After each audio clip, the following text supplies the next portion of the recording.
Picture बना ले, video भी बनाते ऐसे।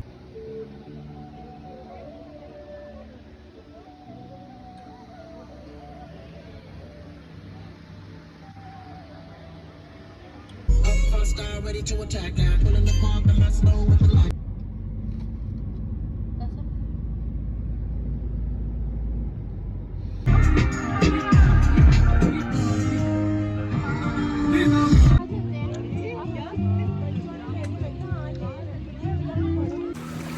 लहरें आई हैं पानी की।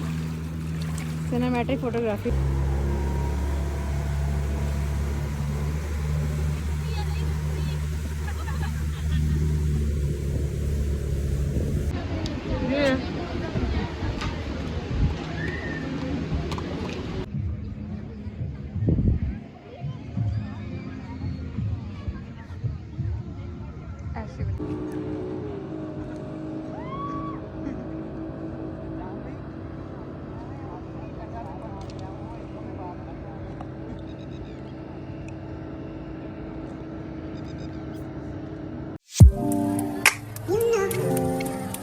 अस्सलाम वालेकुम, hope you all doing great. उम्मीद करती हूँ आप ठीक ठाक होंगे। अल्लाह पाक के करम से मैं भी बिल्कुल ठीक ठाक हूँ। अच्छा जी, तो जैसे कि मैंने आपको पहले बताया था और आपको टाइटल से भी पता चल गया होगा, आज हमारा ट्रिप है माँ बाली का। सो मैं और मेरी फ्रेंड रेडी है माँ बाली जाने के लिए। ड्राइवर बेचारा 2 घंटे वेट करने के बाद सूख के मरने वाला था बेचारा, लेकिन हमने कहा कोई बात नहीं, ड्राइवर भाई हमारे साथ पेशेंस बना के रखे, हम बस अभी आए। हम माँ बाली के लिए रवाना हो गए और ज़रा बोर हो रहे थे तो हमने कहा कार में म्यूज़िक होना चाहिए जी। म्यूज़िक के बाद जी हमारे साथ जो हमारे दोस्त आए थे ना अहल दोस्त, माशाल्लाह गानों में इतने मगन हुए हैं। बेचारी ऐसे एक्टिंग कर रही थी ना जैसे पता नहीं माँ बाप ने कैद से रिहाई की हो या मेरे ख्याल से 2 साल में एक दफ़ा जाने की इजाज़त दी हो जी। सारे अपने शुगल मेले में लग गए और किसी को याद ही नहीं रहा कि हमने गलत टर्न कर लिया है। और गेस व्हाट, हम 182 किलोमीटर्स जो थे वो दूर थे इस्लामाबाद से। एनीवेज़ फिर जो तलागंग और चकवाल का जो एग्ज़िट आता है उनके बीच में, अल्लाह का भला हो, जिससे मैंने कॉल करके पूछा उसने मुझे बताया कि आप गलत आ गए तो आप यहाँ से एग्ज़िट ले सकते हैं। 18 किलोमीटर के बाद हमने एग्ज़िट लिया। खैर फिर हम एग्ज़िट ले के ठीक रोड पे चल रहे थे और ज़रा माहौल जो था वो बड़ा ही नासाज सा हो गया था। तो मैंने कहा यार कोई बात नहीं, एंजॉय करो, ये भी एक मंजिल का एक हिस्सा है। अगर आप थोड़ा सा भूल जाएं या रास्ता भटक जाएं तो इसको एंजॉय करके गुजारना चाहिए, क्योंकि ऑब्वियसली ये जो लम्हात हैं, ये जो मोमेंट्स हैं, ये दोबारा थोड़ी क्रिएट होंगे।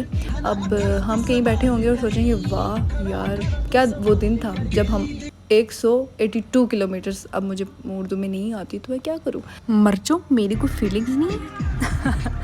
खैर हम आगे निकल आए और ठीक रास्ते पे जा रहे थे। इत्मीनान भी था कि हम थोड़ी देर तक पहुंच जाएंगे। जैसे जैसे रास्ता कट रहा था बड़ी एक्साइटमेंट हो रही थी और यहाँ पे साइडों पे इतनी अच्छी छोटी छोटी शॉप्स थी, डेकोरेशन पीसेस थे जो शीशे के गुलदान होते हैं। शायद आप लोगों को पसंद हो ना हो, पर मुझे और मेरे घर वालों को बहुत अच्छे लगते हैं। उस तरह के गुलदान जो थे वो पड़े हुए थे। तो और ये देखें जी क्या ही कोई खूबसूरत व्यू है। सही बात है, दिल कर रहा था बस यहीं पे देखते रहे, लेकिन ऑब्वियसली माँ बाली भी जाना था। दोस्तें एक दूसरे के ऊपर सरगर्म हो रही थी, भाई तुमने नहीं बताया, तुम अपने शुगल में लग गई। तो मैंने कहा यार मैं तो देख रही थी, मैं तो बता रही थी, मेरी तरफ किसी ने ध्यान ही नहीं किया। मैं सोच रही कि अब मुझे बताना चाहिए। मैं ना नेक्स्ट एग्ज़िट का वेट कर रही थी कि भाई एग्ज़िट आए तो मैं बोलूँ यहाँ से ना लेफ़्ट ले लो, लेकिन एग्ज़िट आगे ही नहीं दे रहा जी। तो हम जी ये पहाड़ों से गुज़रते हुए हम अपनी मंजिल की तरफ बढ़ रहे हैं। ज़ाहिर है अब सुबह से निकले हुए थे और भूख की शिद्दत भी बढ़ रही थी, तो बार बार मैं कह रही थी कि भाई मुझे चाय पिला दो, लेकिन किसी को मेरे पे तरस ही नहीं आया।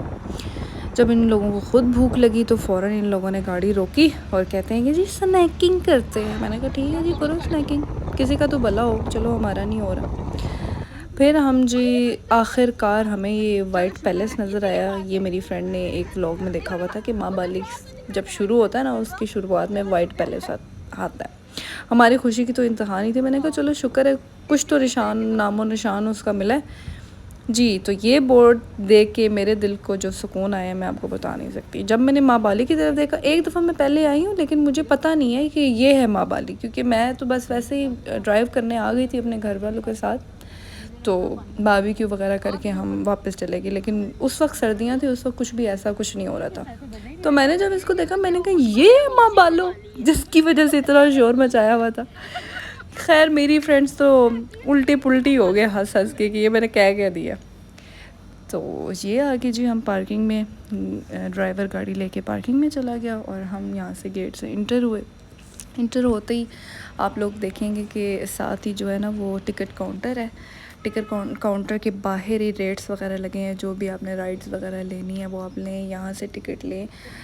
यहाँ का जो टिकट है ना वो 500 रुपीज़ का है पर पर्सन, और जो आपका टिकट की प्राइस है ना वो आप किसी में भी मर्ज करवा सकते हैं, अपनी राइड्स में, अपनी खाने में, या किसी भी उस चीज़ में जो भी उससे रिलेट हो। जैसे कि हम 4 फ्रेंड्स थी, हमारा टोटल जो था वो 2000 रुपीज़ बने थे टिकट के, ठीक है। तो हमने, हमारा बिल जो था खाने का वो 3500 था या मे बी 4000 था, तो हमने वो 2000 मर्ज करवा दिए अपने खाने में। यहाँ से फिर हम टिकट वगैरह ले के आगे चले और फिगर आउट किया कि हमें आगे क्या करना है। और यहाँ पे गाइड करने के लिए एक अंकल भी थे, उन्होंने बड़ा अच्छा हमें गाइड किया कि आप पहले राइड्स वगैरह कर लें, उसके बाद जो आपने करना है वो आप कर लीजिएगा। यहाँ से इंफॉर्मेशन लेने के बाद हम नीचे वाली साइड पे गए, जहाँ पे ये पानी वगैरह है और जहाँ पे सारी एक्टिविटीज़ होती हैं, पिक्चर्स वगैरह भी ली। खैर गर्मी तो इंतहा की थी, सारे काले तूफ़ हो गए वापस आए टैन बहुत चढ़ा हुआ है। तो हम नीचे गए, वहाँ पे थोड़ा पानी में अपने पाँव वगैरह भिगोए, थोड़ी बैठे, क्योंकि we all are so exhausted at that time. तो हमने यहाँ से टिकट वगैरह लिए, बोट्स के टिकट्स और जितने भी टिकट्स हैं ना यहाँ से मिलते हैं। वो जो पहले वाला टिकट था ना वो एंट्री टिकट था, और ये जो जितनी भी एक्टिविटीज़ के जो टिकट्स हैं ना वो यहाँ से मिलते हैं आपको, आप जब नीचे आएंगे। हमने सबसे पहले जेट स्की की। जेट स्की, मेरा तो दिल था भाई मैं जेट स्की लेके अकेले निकल जाऊँ, ठीक है, क्योंकि अब्रॉड में करने देते हैं अकेले, जैसे दुबई वगैरह हो गया, यहाँ पे अकेले करने देते हैं, लेकिन पाकिस्तान में अकेले नहीं करने देते, साथ ट्रेनर होता है आपके। तो मैं तो इधर उधर घुमा रही, मैं तो चली होगी पानी देखे, इवन दो कि मुझे पहले पानी से डर लगता था, और अब अल्हम्दुलिल्लाह मुझे कोई एंजाइटी नहीं है पानी से, मैं बहुत खुश होती हूँ पानी को देख के। मैं लेगी जेट स्की लेके वापस आई, पता नहीं कितना लंबा राउंड लगा के, वो भाई मुझे बार बार बोले मैम इधर मोड़ ले, इधर मोड़ ले। मैंने कहा जा भाई, मैम के कुछ लगते, मैं तो आने को ही नहीं दे रही थी। फिर मेरी फ्रेंड्स ने की जेट स्की, और हम चले गए जी खाना खाने के लिए, क्योंकि बहुत ज़्यादा भूख लग रही थी। हमने सोचा पहले खाना खा लेते हैं, उसके बाद जो जितनी भी राइड्स हैं ना वो अवेल करेंगे। हम गए ऊपर, जो रेस्टोरेंट्स वगैरह वो सारे ऊपर वाली साइड पे हैं। खाना ऑर्डर किया, हमने ऑर्डर किया था जी मलाई बोटी और साथ में चिकन कढ़ाई। लेकिन एक चीज़ मुझे ठीक नहीं लगी कि उनके खाने की जो क्वांटिटी थी ना, प्राइस ज़्यादा थी और क्वांटिटी जो थी वो कम थी, और क्वालिटी, हाँ क्वालिटी भी ठीक थी, लेकिन जो प्राइस थी वो खाने की ज़्यादा थी। ज़ाहिर है अपने अपने लोग व्यू के पैसे चार्ज करते हैं। बस यही कहना चाहूँगी कि जिस बंदे की ये जगह है ना उसने काफ़ी अच्छा यूटिलाइज़ कर लिया इस जगह को, यानी खाने की भी अच्छी प्लेस है, राइड्स की भी अच्छी प्लेस है, फिर स्टार्टिंग में पार्क एंट्री है, और जो भी माहौल था ना इस पार्क का एनवायरनमेंट जो था वो बड़ा ही देसी सा था। लाइक यहाँ पे फैमिलीज़ वगैरह आई हुई थी, कोई इस तरह का जिस तरह होता है ना छिछोरपना नहीं था। एनीवेज़ ये हम अब जा रहे हैं पैरासेलिंग करने के लिए। पैरासेलिंग के लिए आपको वही 3500 रुपीज़ का लेना पड़ता है टिकट। यहाँ पे आप अपना नाम वगैरह एंटर करवाते हैं, अपना आईडी कार्ड जो है, आखिरी नसीहत इनको कर जाते हैं, किडिंग। मेरी फ्रेंड्स मुझे छेड़ती, यार आखिरी नसीहत कर दे, अपने अकाउंट्स के नंबर भेज दे, फ़ोन अपना किसको जाते हुए दान करके जाएगी। मैंने कहा यार मैं वापस आ गई तो सब कुछ मेरा है, अगर मैं वापस ना आई तो हाफ़ मेरे घर वालों को दे देना और हाफ़ तुम लोग रख लेना। यहाँ पे मेरी फ्रेंड कहती है आयतुल कुर्सी पढ़ लेना। खैर मैं यहाँ पे आयतुल कुर्सी पढ़ी थी और खड़ी हुई थी, बस अपनी टर्न का वेट कर रही थी। एक्साइटेड बहुत ज़्यादा थी, लेकिन मुझे डर भी लग रहा था। ऑब्वियसली मेरा फ़र्स्ट एक्सपीरियंस था, मैंने नहीं किया हुआ था। इतना बड़ा पैराशूट देके तो मेरा वैसे ही त्राह निकल गया। खैर जब मैंने देखा ना यार और भी लोग कर रहे हैं तो फिर मेरे अंदर ना हिम्मत आ गई। और इस भाई के बाद मेरी जो बारी थी, और इसको आप देखें कैसा हवा के दोष पे वॉक करता हुआ जा रहा है, और ये जब टेढ़ा हुआ ना आप लोग देखेंगे मेरा तो दम ही निकल गया। मैंने कहा ये अभी गिरा। फिर मेरी टर्न आई जी। जब थोड़ा सा ऊपर गए ना मेरा तो सांस बंद हो गया। ऊपर जाके आपको ऐसा फील होता है जैसे पानी चल रहा है और सब कुछ खामोश है, सिर्फ पानी की आवाज़ आ रही होती है आपको। मेरे कान बंद हो गए, मेरा ऑक्सीजन लेवल थोड़ा नीचे चला गया। मैं सोच रही थी बस मैं किसी तरीके से पहुंच जाऊं, क्योंकि मैं कंफर्टेबल होके बेल्ट के ऊपर बैठी हुई भी नहीं थी। मैं सिर्फ, मुझे ऐसा लग रहा था जिस तरह मैं ऊपर चढ़ के ना आसमान में कोर की एक्सरसाइज कर रही हूँ। मेरा जो था सारा जो वज़न पड़ रहा था ना वो पेट पे पड़ रहा था। खैर मैं किसी तरह से मैंने अपना टाइम पूरा किया, और मैं कह रही थी बस जल्दी से मैं नीचे चली जाऊँ। इन्जॉय भी मैंने बहुत किया, ऑब्वियसली मेरे लिए एक नया एक्सपेरिमेंट था और बहुत अच्छा मुझे मज़ा आया। तो फिर मैं जब ये नीचे आ रही थी तो मेरी फ्रेंड कहती है आगे आप सुनिएगा वो क्या कह रही है। कहती है ये कि बेहोश तो नहीं होगी।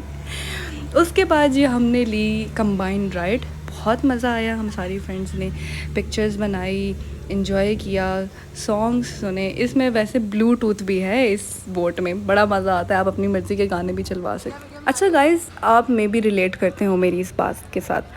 आप बताइएगा आपके साथ ऐसा होता है जब आप किसी ग्रुप में जाते हैं तो जो पोज़ और जैसी पिक्चर आप लेते हैं वैसे ही आपके फ्रेंड्स लेने की कोशिश करते हैं? लिटरली मेरे साथ यही हो रहा था। मैं जैसे पोज़ कर रही थी, जो स्टाइल मार रही थी, मेरे फ्रेंड्स वही कॉपी कर रहे थे, और मैं इतना तंग हो रही थी यार मेरी प्रोफाइल के लिए भी कुछ रहने दो।